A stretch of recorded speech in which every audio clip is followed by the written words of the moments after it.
ഇന്നൊരു എലിശ്ശേരിയുടെ റെസിപ്പി ആയിട്ടാണ് കേട്ടോ വന്നിട്ടുള്ളത്. ഓണത്തിന് നിങ്ങൾ ഇതുപോലത്തെ ഒരു എലിശ്ശേരി വെച്ച് നോക്കൂ കേട്ടോ. മത്തങ്ങയും പയറും എലിശ്ശേരിയാണ്.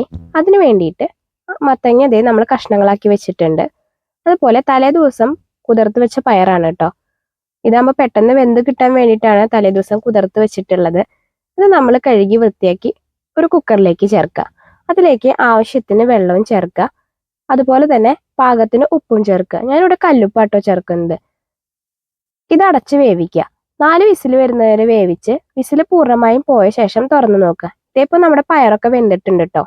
വെന്ത പയറിലേക്ക് നമ്മളിവിടെ നുറുക്കി വെച്ച മത്തങ്ങ കഴുകി ഇട്ട് അതിലേക്ക് ചേർക്കുക. അത് ചേർത്ത ശേഷം അതിലേക്ക് കുറച്ച് മഞ്ഞൾപ്പൊടിയും അതുപോലെ തന്നെ കുറച്ച് മുളക് പൊടിയും ചേർക്കുക. ഇത് ചേർക്കുന്നത് ജസ്റ്റ് കളറിന് വേണ്ടിയിട്ടും ചെറിയൊരു എരിവിന് വേണ്ടിയിട്ടാണ് കേട്ടോ. നമ്മൾ പച്ചമുളക് ചേർക്കുന്നുണ്ട്, അതുകൊണ്ട് തന്നെ വളരെ കുറച്ച് മതി കേട്ടോ മുളക് പൊടി ചേർക്കുന്നത്.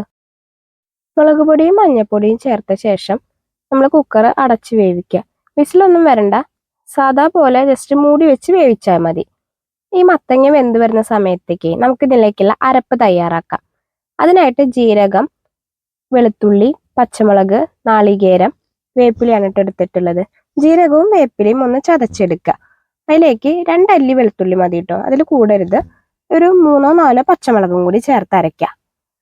അത് അരച്ച ശേഷം അതിലേക്ക് നമ്മളിതേ തേങ്ങ ചേർക്കുകയാണ്. കുരുമുളക് ഉള്ളവർ അങ്ങനെ തന്നെ ചേർത്തോളൂ. എൻ്റെ കയ്യിൽ കുരുമുളക് പൊടിയാണ് ഇട്ടുള്ളത്. ഈ തേങ്ങയും കൂടി ഒന്ന് ചതച്ചെടുക്കുക. അരയൊന്നും വേണ്ട, ഒന്ന് നന്നായി ചതച്ചെടുത്താൽ മതി കേട്ടോ. കുരുമുളക് ഉള്ളവരെ അത് ആ ജീരകം ചതയ്ക്കുന്നതിനോടൊപ്പം തന്നെ ചേർത്ത് ചതച്ചാൽ മതി കേട്ടോ. കുരുമുളക് പൊടിയാണെങ്കിൽ ജസ്റ്റ് അതിലേക്ക് ചേർത്താൽ മതി ഡയറക്റ്റ് ആയിട്ട്. ഇത് മിക്സിയിൽ വെച്ച് ചതച്ചാലും മതി. അത് ചതയ്ക്കുന്ന കാരണം കൊണ്ട് അമ്മിയുമായിട്ട് ചതച്ചു എന്നേ ഉള്ളൂ കേട്ടോ. നന്നായി അരയേണ്ട ആവശ്യമൊന്നുമില്ലല്ലോ, ജസ്റ്റ് ഒന്ന് ഒതുക്കി എടുക്കല്ലേ വേണ്ടുള്ളൂ.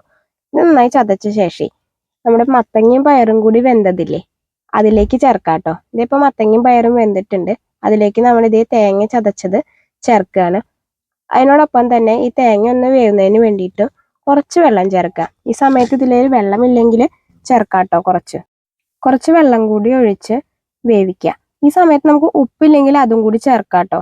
കൂടി ചേർത്ത ശേഷം ഇത് വേവിച്ച് കഴിഞ്ഞാൽ നമ്മുടെ മത്തങ്ങയും പയറും ഏകദേശം റെഡി ആയിട്ടുണ്ട് കേട്ടോ വേവുന്നത്.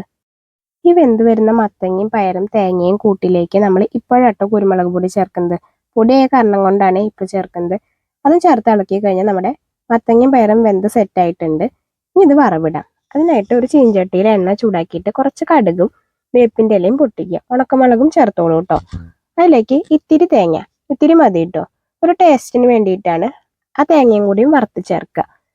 വെളുത്തുള്ളിയും തേങ്ങ വറുത്ത് ചേർക്കുന്നതും ഈ എലിശ്ശേരിക്ക് ഒരു പ്രത്യേക ടേസ്റ്റ് ഉണ്ടായിരിക്കും.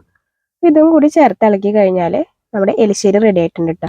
ഇപ്രാവശ്യത്തെ ഓണത്തിന് നിങ്ങൾ ഇതുപോലത്തെ ഒരു എലിശ്ശേരി ഉണ്ടാക്കി നോക്കൂ കേട്ടോ. അഭിപ്രായം പറയണേ.